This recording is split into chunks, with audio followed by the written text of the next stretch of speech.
Olá! Vamos direto ao ponto hoje, mergulhando em 2 Crônicas, capítulo 34. É a história do rei Josias. E já começa de um jeito, assim, surpreendente. Josias se torna rei com apenas 8 anos de idade. Bem novo. 8 anos, né? Impressionante. Pois é. E logo cedo, ali pelos 16 anos, ele começa a buscar o Deus de Davi, seu antepassado. Mas com 20 anos, a coisa fica séria. Ele inicia uma verdadeira faxina religiosa em Judá e Jerusalém. E que faxina! Olha, não foi algo tipo superficial. O texto descreve bem, né, a destruição sistemática dos altares de Baal, dos postes ídolos, Postes ídolos, o que seria isso exatamente? provavelmente representações da deusa Ashera, sabe? Muito comum nos cultos de fertilidade que acabavam se misturando com a fé do povo de Israel na época. Derrubar isso era, assim, atacar de frente essas práticas que eles viam como infidelidade à aliança com Deus. Entendi. E ele foi além. Pulverizou as imagens e espalhou esse pó sobre os túmulos de quem praticava idolatria. Um ato de profanação total mesmo. Nossa, uma purificação bem radical. E o interessante é que ele não ficou só em Judá e Jerusalém, né? Não mesmo. Ele levou essa ação até cidades do antigo Reino do Norte. Manassés, Efraim, áreas que, politicamente, nem eram mais parte de Judá.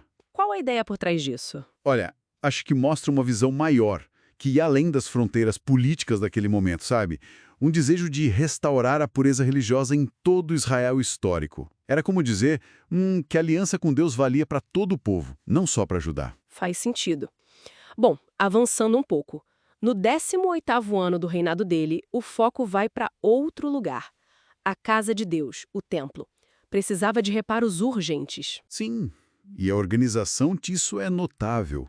O dinheiro vinha de coletas que os levitas faziam nas portas do templo, contribuições de todo o remanescente de Israel e Judá. Uma campanha de arrecadação, então. Exato. E tinha uma estrutura clara. O dinheiro ia por sumo sacerdote Ilquias, que repassava aos supervisores da obra. Tinha carpinteiro, pedreiro, construtor e até levitas músicos supervisionando os trabalhadores. Um esforço bem coordenado. E é aí, no meio dessa reforma toda, que acontece algo assim totalmente inesperado, né? Totalmente. Ilquias encontra o livro da lei do Senhor dada por Moisés, Perdido. dentro do próprio templo.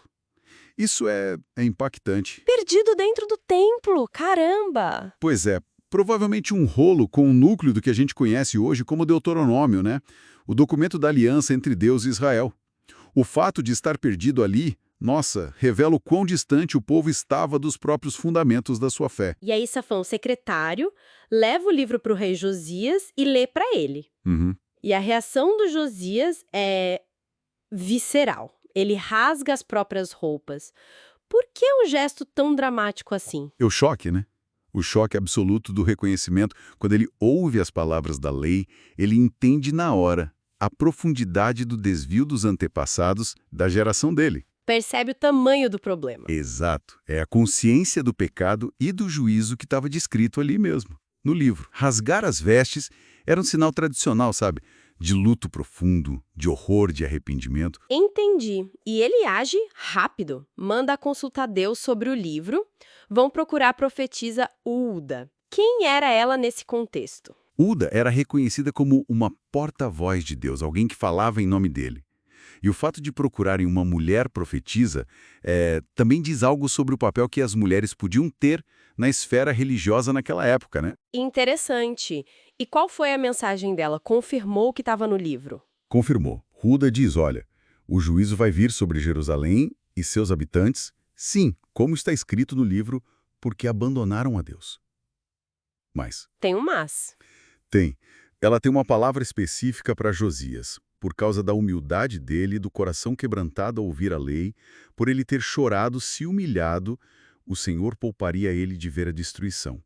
Ele seria recolhido em paz aos seus antepassados. Quer dizer que a piedade pessoal dele o salva de testemunhar o desastre, mas o destino coletivo da nação já estava traçado. Que contraste, hein?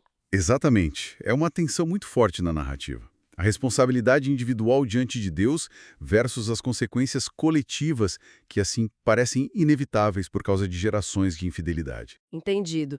Com essa resposta, Josias age de novo. Reúne todo mundo no templo, líderes, sacerdotes, o povo todo, do menor ao maior. Uhum. E lê o livro em voz alta para todos ouvirem. E depois, E ali mesmo ele faz uma aliança perante o Senhor. O que é isso? É um pacto solene, um compromisso público, formal, de seguir a Deus e obedecer à lei que foi encontrada, de todo o coração e alma.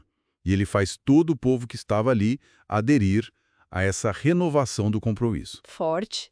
E ele continua as reformas depois disso, né? Garantindo que Israel servisse a Deus. O texto até diz que, enquanto ele viveu, o povo não se desviou.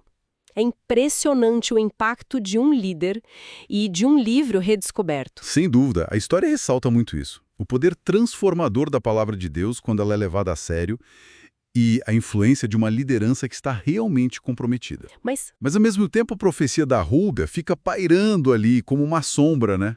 A reforma de Josias, por mais profunda que tenha sido, não ia reverter o juízo final sobre a nação. isso deixa a gente pensando, né? Com certeza, fica a reflexão. Até que ponto uma mudança assim tão significativa, impulsionada por uma figura central, consegue realmente mudar padrões históricos que estão tão arraigados?